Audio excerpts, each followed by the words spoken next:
Malam hari ini saya mau ceramah pendek singkat. Sebelum saya ceramah, saya minta tim nasi bungkus segera bergerak. Karena sekarang kita tidak pakai nampan dulu sampai nanti diizinkan pakai nampan. Sekarang bungkusan. Yang tidak dapat berarti belum rezeki. Ya, jangan kemudian menyesali aku kok gak entuk gitu ya. Ya. Rezeki itu jatahnya sendiri. Ceramah saya malam hari ini singkat, padat, mudah-mudahan tepat. Kadal faqru an yakuna kufron. Sabda Nabi Muhammad SAW. Kadal faqru an yakuna kufron. Kada hampir-hampir. Al-faqru kefakiran, kemiskinan. Kadal fakru an yakuna menjadikan seseorang kufron, menjadi kufur. Hampir-hampir kefakiran itu membuat seseorang menjadi kufur. Hadisnya jelas, maknanya yang sering jenengan salah. Maknanya yang sering banyak orang salah tangkap, salah paham. Terus akhirnya ada orang-orang yang menghina orang miskin. Ya awakmu melarat, cedak kafir kok. Kamu kalau miskin nanti kamu gampang jadi orang kufur nanti. Kalau kamu miskin. Lah kok delalah belajar kitab didelok banyak para wali itu orang miskin. Bahkan Kanjeng Nabi Muhammad sallallahu alaihi wasallam menyatakan, "Khudhu yadan 'indal masakin." Fa inna saulah wal jaulah lahum yaumal qiyamah. Atau kama qala sallallahu alaihi wasallam. Ya. Hei umat manusia, hendaknya di dunia ini kalian melakukan kebaikan kepada orang-orang miskin agar nanti di akhirat kalian ditolong sama orang-orang miskin. Kenapa? Fa inna saulah wal jaulah lahum yaumal qiyamah. Karena nanti hari setelah kiamat, nanti di padang mahsyar, nanti di alam akhirat, as-saulah wal jaulah, yang megang kekuasaan, yang jadi penguasa, yang menjadi orang-orang kedudukan tinggi adalah orang-orang miskin. Yang bisa ngasih pertolongan kebanyakan orang-orang miskin. Makanya di dunia disuruh berbuat baik kepada orang miskin, biar nanti di akhirat ditolong oleh orang miskin. Bahkan dalam hadis yang lain Rasul bersabda, sesungguhnya orang-orang miskin itu akan masuk surga 500 tahun lebih cepat daripada orang-orang kaya. Yang kaya ngantri, yang miskin monggo lajeng-lajeng ya. Silakan lewat. Kalau mendengar yang seperti ini, Anda pengen jadi orang miskin atau orang kaya?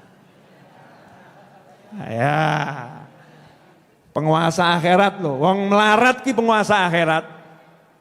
Wong melarat penguasa akhirat. Nah, terus tadi Rasul bersabda, hampir-hampir kefakiran buat orang jadi kufur. Lantas maksudnya apa? Maksudnya menurut para ulama adalah khauful faqr. Bukan masalah nggak punya duit, bukan masalah di PHK. Bukan masalah dipecat, bukan masalah tabungannya habis, bukan masalah itu. Yang jadi masalah adalah rasa takut fakir, rasa takut miskin, rasa takut gak punya. Itu yang akan membuat manusia jadi kufur nanti. Gara-gara takut di PHK, akhirnya ninggalkan sholat. Gara-gara takut di PHK, akhirnya berani durhaka kepada orang tua. Gara-gara takut PHK, akhirnya berdusta. Gara-gara takut PHK, akhirnya hukum-hukum Allah dilanggar semua. Kenapa? Takut jadi orang miskin. Lah aneh bin ajaib, bin apa meneh Bu? Ya bin buh ya. Bin bingung.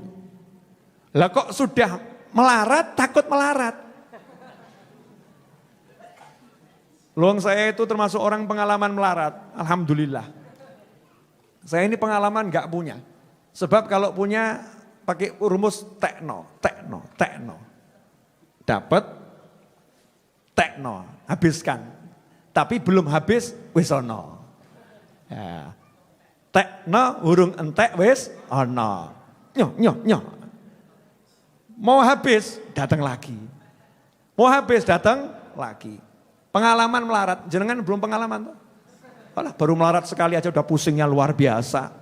Habib, gara-gara corona saya di PHK, hati-hati omonganmu. Hati-hati omonganmu. Gara-gara COVID saya di PHK, hati-hati omonganmu. COVID tidak bisa mem-PHK kamu. Yang bisa membuat kamu di PHK adalah Allah Subhanahu wa ta'ala. Ada COVID, gak ada COVID, no wayai di PHK, yo di PHK.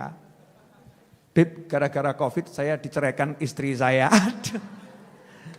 Ini kasihan COVID. COVID itu kalau bisa berteriak, dia akan buat laporan pencemaran nama baik.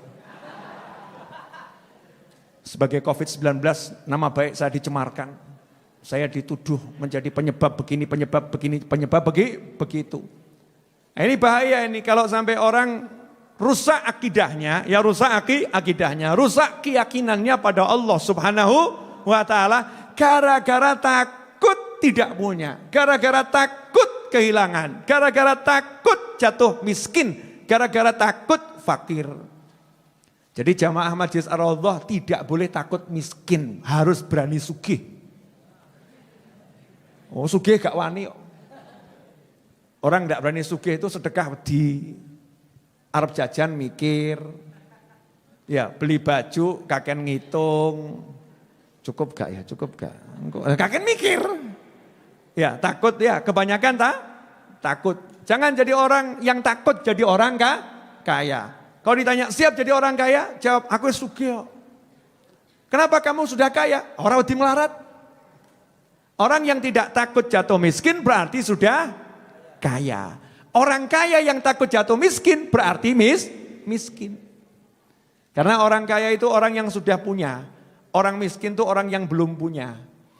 Ajaibnya di Indonesia ini keistimewaan bangsa kita. Mudah-mudahan penduduk negeri ini mendengarkan ceramah saya.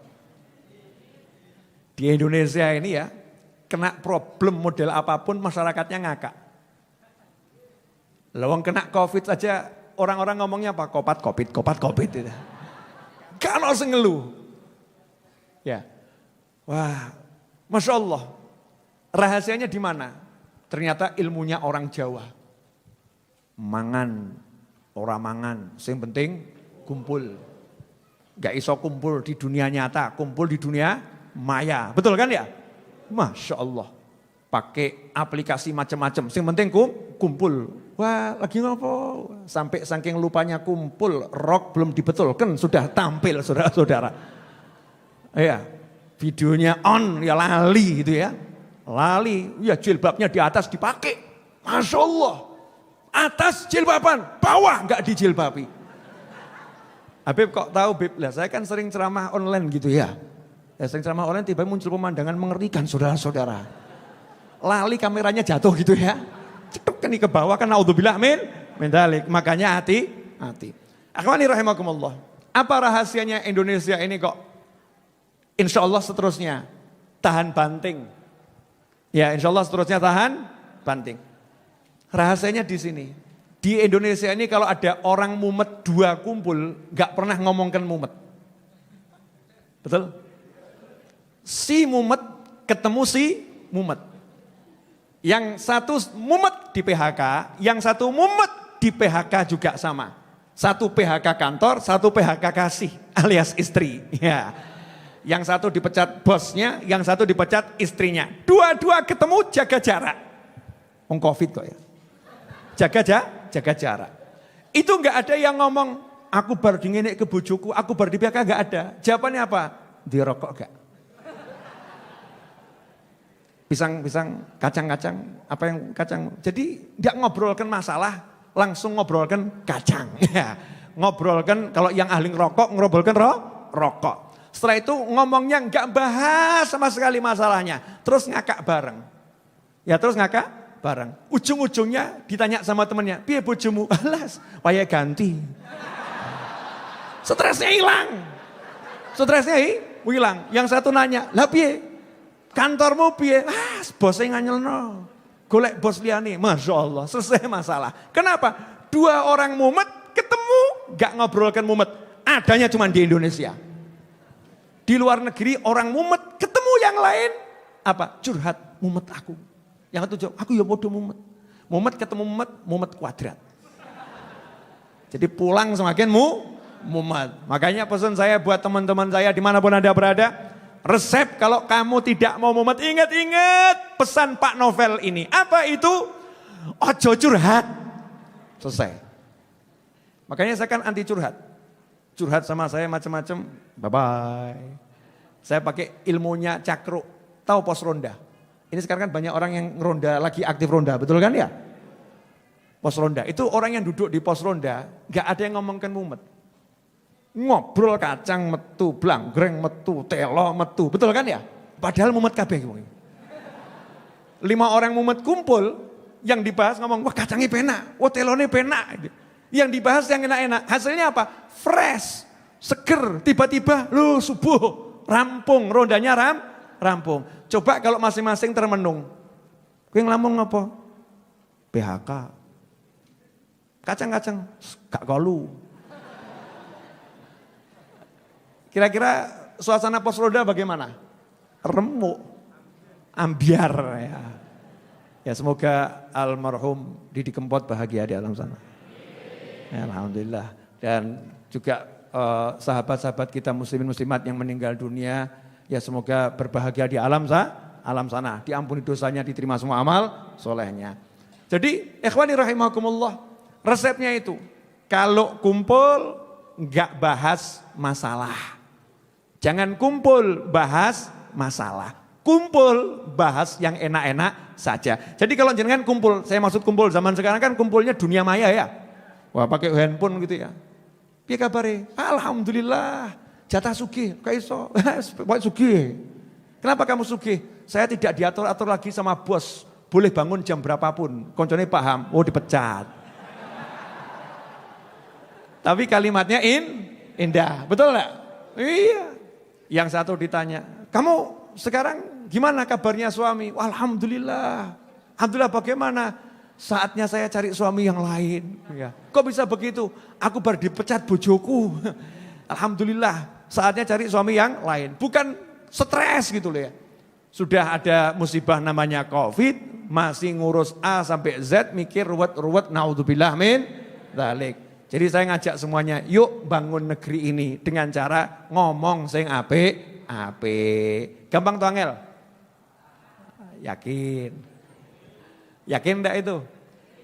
Bu, ibu, kangen? Jujur toh bu? Bu, kangen enggak bu? Hati-hati loh bu. Istri saya ada di bawah. Menyaksikan, ibu kangen sama siapa harus jelas dulu. Oh majelis toh ya. Alhamdulillah. Beb Muhammad ini lihat coba nih. Covid seger. Walaupun ada Covid ya, tapi seger. Masya Allah la haula wa la quwata illa billah. Kenapa seperti itu? Dzu ilmin. Orang yang punya ilmu. Maka resepnya di sini ya, pegang betul. Resep ini. Orang yang punya ilmu itu kondisinya apapun mesti dapat solusi. Punya ilmu kok. Kondisinya seperti apapun pasti dapat solusi. Sebab syaratnya orang itu kalau mau jadi wali harus punya ilmu. Kalau udah punya ilmu bisa jadi wali. Ciri-ciri wali, la khaufun alaihim walahum yahzanun. Gak pernah punya rasa takut terhadap apa yang akan terjadi. Aku dipecat besok bagaimana? Gak mikir itu.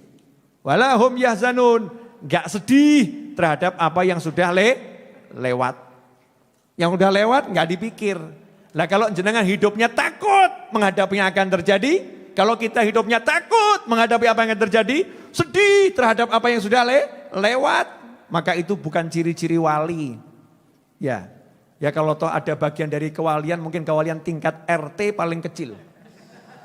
Ya RT paling kecil.